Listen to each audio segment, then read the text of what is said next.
Hi, everyone, and welcome to a celebration of diversity through children's literature. My name is Lauren Wilson, and I'm the literacy coordinator at Agora. Today is the start of one of my very favorite seasons. It's actually my most favorite season, and it's the start of winter. It's a time of rest and relaxation. So today's book is called The Shortest Day. And this is actually how people from ancient times and all around the world celebrate the winter solstice.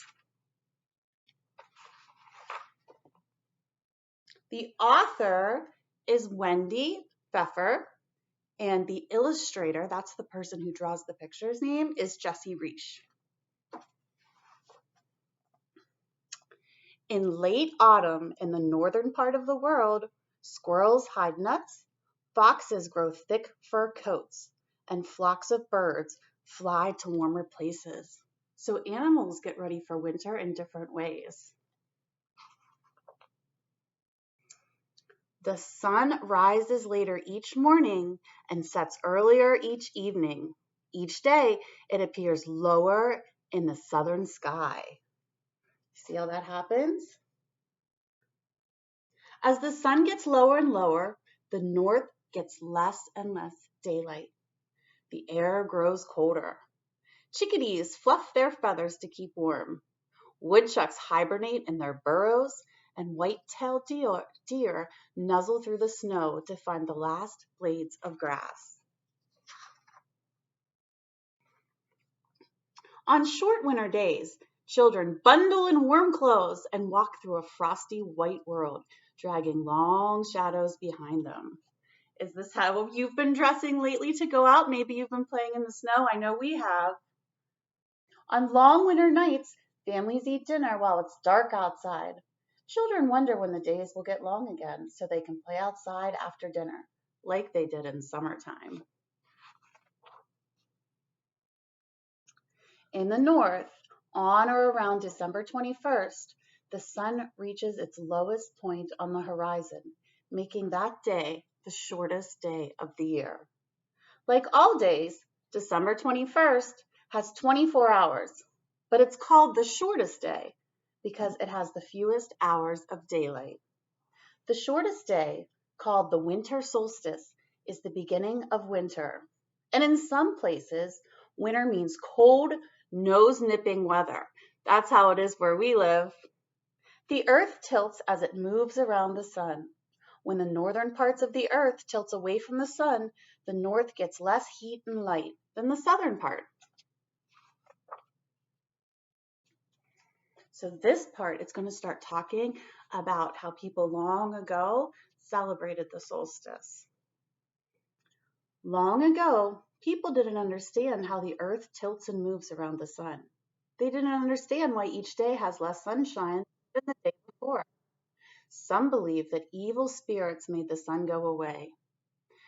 People feared that the sun wouldn't shine on them anymore, making their world cold and dreary and dark. They needed the sun's warmth and light. So did their plants, which they needed for food. They held ceremonies that lasted for weeks to persuade their gods to bring the sun back. So you can see that celebration happening there. Over the years, people noticed that after short days, the days got gradually longer. Joyous people bathed in the sun's warmth and light. They celebrated their harvests. About 5,000 years ago, people who studied the sky noticed that the day after the day the sun set in different places on the western horizon. They discovered that when the sun set farthest south, that was the shortest day. These early astronomers planned to mark the shortest day.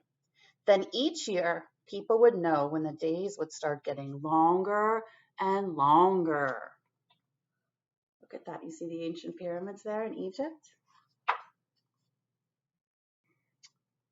On the day when the sun reached its southernmost point on the horizon, the astronomers carried out their plan. Workers stacked stones to frame the setting sun.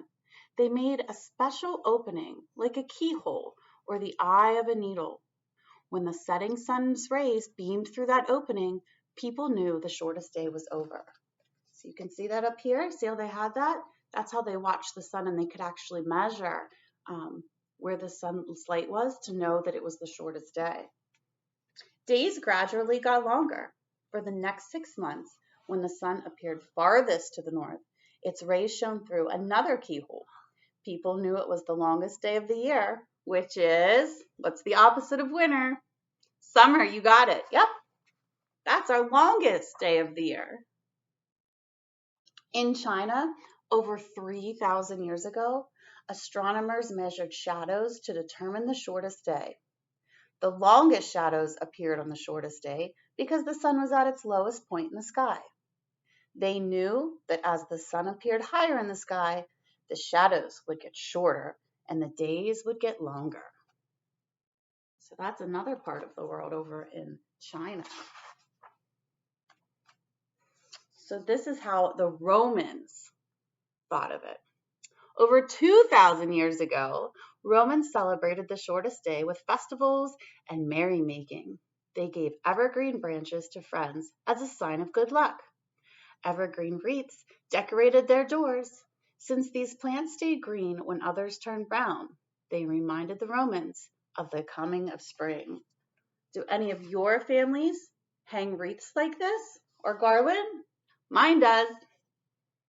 Mistletoe and holly hung in their homes because plants that survived the harsh winter were symbols of life.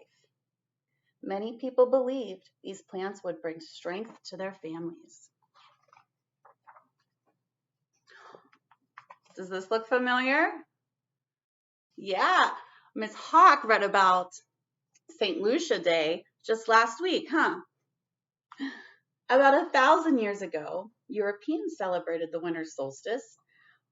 Druid priests of England and Ireland decorated oak trees with golden apples and candles to represent harvest and light.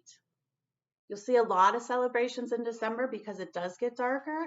There's a lot of celebrations that have light as one of its symbols. In Sweden, a festival of light celebrated the return of longer days. On St. Lucia Day, girls wore crowns and evergreens and candles to rekindle the sun's fire as they delivered warm buns to family and friends. Boys went from door to door, singing to the neighbors for a few coins. Around that same time in history, the Incas of Peru marked the shortest day with a festival in honor of the sun. At dawn, when the sun first appeared, shouts of happiness rang out. Then the Incas used a shiny surface to reflect the sun's rays onto fluffy, dry cotton. The sun heated the cotton and made it burst into flame. Wouldn't that be cool to see? You can see like a picture down here of it. They carried the fire to their temples and kept it burning on the altars all year because it came from one of their gods, the sun. So that was part of their beliefs. Today, people still celebrate at the beginning of winter by decorating their houses, lighting the darkness, gathering together, and exchanging gifts. They no longer worry that the sun will disappear forever. People know that days get colder when their part of the earth tilts away from the sun. They know that days get shorter when the sun appears in the lower sky. People celebrate the shortest day because longer days follow. Flocks of birds will return, seedling oak trees will sprout, and children can play outside after dinner. For more than 5,000 years, people have welcomed the winter solstice because it's a new beginning. That's the end. You want to take a look at this really cool diagram? So you can see here. It's the sun. It is the sun. There's my daughter, Cadence. She loves to read books with me. That's planet Earth. That's exactly right, Cadence. Yeah, so you can see the Earth just goes around and around, and that's how we have the seasons, because the Earth travels around the sun. So Yeah. Right now we have winter, and then it'll be spring, and then summer, and then autumn. And it just keeps circling and cycling just like that. So at the back of this book, we have some fun activities, and I'm going to put a link up. If you look up in the comments, I'm going to put a link up here, and there's some fun activities that you can do measuring your shadow. So you can practice your math. You can make a chart. Another way to practice math, you can find the sun's northernmost and southernmost points. So you can start tracking the different parts of the year. You can do an experiment. This is a great science one. I used to do this with my 4th graders. It actually shows why the earth tilts and how that helps us, how that makes the seasons. And if you want to have a winter solstice party, you can have it right here. There's a good little recipe to try. And then you can also have a winter solstice party for the birds. So I'm going to have a link to all those fun activities that you can do with your family. Happy winter solstice, everybody. Thank you so much for reading with me and helping Agora Lovelet. Bye, everybody. Say bye, Cadence. Bye.